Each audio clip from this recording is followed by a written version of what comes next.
Lahore high court bar نے مجوزہ آئینی ترمیمی پیکج اور آئینی عدالت کو مسترد کر دیا ہے۔ سپریم کورٹ نے سینیورٹی کی بنیاد پر چیف جسٹس تعینات کرنے کا مطالبہ کر دیا۔ کنونشن سے خطاب میں وکلا رہنماؤں نے خبردار کیا کہ آئینی پیکج لایا گیا تو مزاحمت کریں گے۔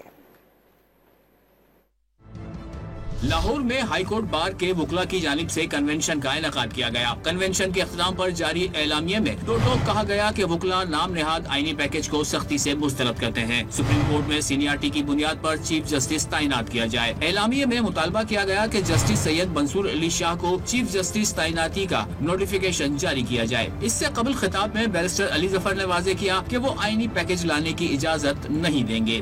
ان کے پاس نمبرز بھی نہیں ہیں، ابھی یہ ہوا میں ہی باتیں کیے جا رہے ہیں۔ لیکن یہ اچھی بات یہ ہے کہ وکلا ان ہوا کی باتوں کو بھی دیکھتے ہوئے اکٹھے ہو گئے ہیں اور کہہ رہے ہیں کہ نہیں، بس اور نہیں۔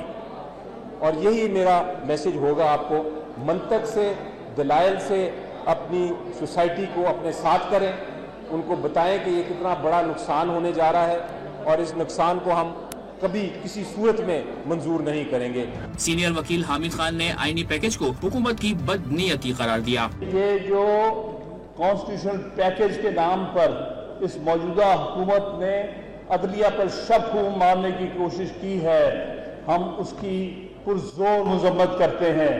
اس میں سارے ملک کے اندر عوام میں بالخصوص وکلا میں بحث ہونی چاہیے۔ ان کی بدنیتی تھی، اس لیے انہوں نے خفیہ رکھا، اور جب وہ خفیہ ختم ہوا، لوگوں کے سامنے آیا تو ان کی بدنیتی واضح ہو گئی۔